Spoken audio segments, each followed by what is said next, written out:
talk about Columbus or Seattle? No, as I say, I knew I was going to get that. I think that, they've said their piece, I've said mine, and now it's time to move on.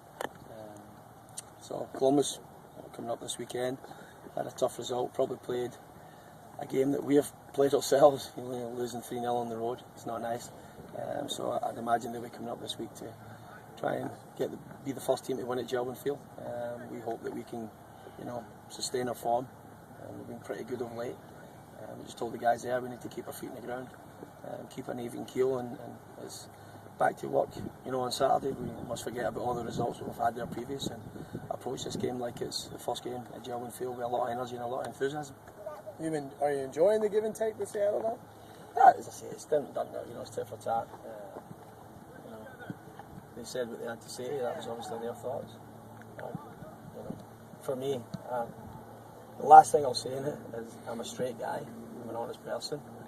When I see bullshit, I call it bullshit. Needless to say, you guys, you and Ziggy are going back and forth a little bit. I don't go back and forth with anybody. As I say, he said something, I replied, and he had his final say yesterday. So for me, I like Ziggy. He's a tremendous coach. Nothing against him personally or professionally. If I'm as successful as him in the next, whatever it is, he's been in the coaching game 15, 20 years, whatever, then I'll be extremely happy. Get nothing against them. Great organisation, done well for themselves. If we're there where they are in the next couple of years with a few MLS Cups in the bank, and then we'll be pretty happy with ourselves. But no, I don't have nothing against them, as I say. I don't take things personal. I don't hold grudges. I took what they said personal, but I don't hold grudges. For me, it's water under the bridge. Is this about you just defend your guys? I mean, if they, like you say, when they call something and kind of diminish what you guys did, you stand up for them, it seems like. Yeah, I mean, it's just, some people, as I say, we've been battered 2 or 3 times this year with Colorado and LA. I tip my hat off to their staff, their club, their players. Graceful in defeat. Don't get too down when we get beat, don't get too high when we win. And as I say, I just thought I think we should move on now, to be honest with you. Just spending too much time in this shit now, to be honest with you. Columbus has had trouble scoring goals. Are they a dangerous team? They're a dangerous team, man. They've got Robbie Rogers, who's one of the best wide midfield players in the country. Renteria's in good form. Eddie Gavins, watching this San Jose game, and he's 24. He's been in the league, I think, 9 years, which is a tremendous, unbelievable achievement for him. And they've got good players. Listen, they don't believe their stats, their road form. Any given day in Major League Soccer, teams can beat each other. So for me, it's another tough game against a coach that's experienced in this league, experienced in CONCACAF. A lot of them players have played in CONCACAF tournaments. They're a good team. We're very well organised, disciplined. If you're a team playing another team that's so dangerous on set pieces, are there certain things strategy-wise you can, just take your chances? No, as I say, I think. From their perspective, going against you guys, is there anything they can do? I don't know. Matches in the air is the same with us. We put our set pieces up and do the match shots before the game, as probably every coaching staff does in the country. We're getting good service at the moment. We're taking advantage of that. Our guys are feeling confident about getting themselves on the end of something.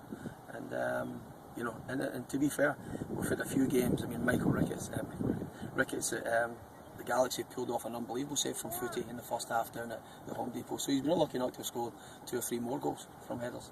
So we're doing well on that side of the game. I don't think it's the only side of the game that we're playing well at. Yeah. But when you score like 2 or 3 set pieces on the road or on the bounce, people kind of tend to pick up on it. Footy's really turning into a heck of a weapon on those. Yeah, he is. And as I say, I think you would be if you were 6'4" as well, and aggressive. I think if you've got good timing, good service, and you have that hunger and desire to get yourself on the end of something, then you'll get chances. Because I think that one weakness in the game, in American players' games, is heading ability. Because at this soccer level, they don't really tend to do it quite a lot. And I think that, we're doing well at that part of the game right now. You're calling Americans wimps? No, I didn't say that. You did, not me. Listen, American soccer's been great to me. I'd want it. I'm happy here coaching in this country. I've been here for a long time, so no, I'm not saying that. Where's the next phase of growth? What are you hoping to improve on this week with this team? Doug, just try to get better every time we step on the training field. we try and keep an even keel. You know, everybody was going crazy after the Chicago game, and then after the Dallas game. You know, I was reading we're going to win the Champions League. You know, you've got to try and keep your feet in the ground. We're a new team. We're 10 games old professionally. We need to keep our feet in the ground. We need to keep working hard. It's a game that when you think you've cracked it, like it was, you know, when we won a couple of home games and went down to LA, we got our asses handed to us. So I've been in the game a long time, and that's how it's important that you just take the wins as they come.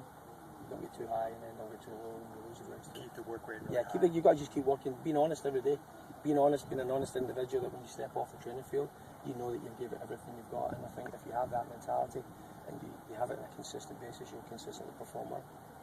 I read something where around the league they're saying you can take the expansion tag off the Timbers. Now you did that on day one with us. Yeah. But what's that say about your progress that the rest of the league's noticing now that this is not an expansion team?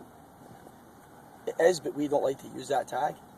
It's a new team, promoted team, whatever, expansion team. Everybody can see it how they want to see it. For us, I've just said, don't make it an excuse. We are an expansion team, but don't use that word as an excuse to lose games. For us, I've said to them from day one, it doesn't matter who gets put on the field at any given time. You're at the football club, you're getting paid to perform. We're expecting you to win when you play in the field. So it doesn't matter who it is, whether it be Roro, Freddie Braun, Diego Chara, it doesn't matter. You still, when you pull the uniform on, you've got to be proud to wear it, and you've got to show the people watching you that they're proud to come and watch you. Is this a sign, though, that you guys are getting respect? Not only what the coaches say. Well, don't get too high, man. I'm telling you, don't believe everything you read. You know, it's nice that some people are saying that. They didn't say it after the Colorado game. They didn't say it after the LA game or the Toronto game. You know, and obviously we've been up to Seattle. We've got a point on the road. We ain't celebrating. I ain't happy that we got a point on the road. I looked at their team, I looked at our team, felt we were good enough to win the game. We didn't. So what I was pleased with was we came back from a goal down. We showed character again, and we showed that we're not collapsing under pressure. So that was a massive positive again. So yeah, is it nice that people think that? Some people think we're a decent team. Some people probably think that we're not a good team. So, you know, everybody's got their own opinions. We just need to stick with, you know, what we believe in, how we think, where we are at this present moment in time, and just keep, you know, being together and working hard every day. In scouting Columbus, they clearly don't do a typical 4-4-2. Do you tweak anything on your end? Or I can't quite remember if this is the first group that has done something significantly different than a 4-4-2. Well, they play a 4-5-1. When they don't have the ball, they drop everybody back. A little bit like Philadelphia, they get numbers behind the ball, and we're not that different either. When we lose possession of the ball, we play a 4-4-2. But when we lose it, we get behind the ball as quick as we can. Our mentality is, if you're good enough, try and break us down. And it's the same philosophy. It doesn't matter what formation you're playing, unless you're just leaving. I think it's a 4-5-1, because if you're going to call it a 4-3-3, then when your team's defending, you leave three guys high. That's a proper 4-3-3 for me. And then you have your three midfield players working against four. But if you're bringing everybody back, you know, leaving one striker high, then it's a 4-5-1. But it's whatever formation. I don't criticise other teams how they play.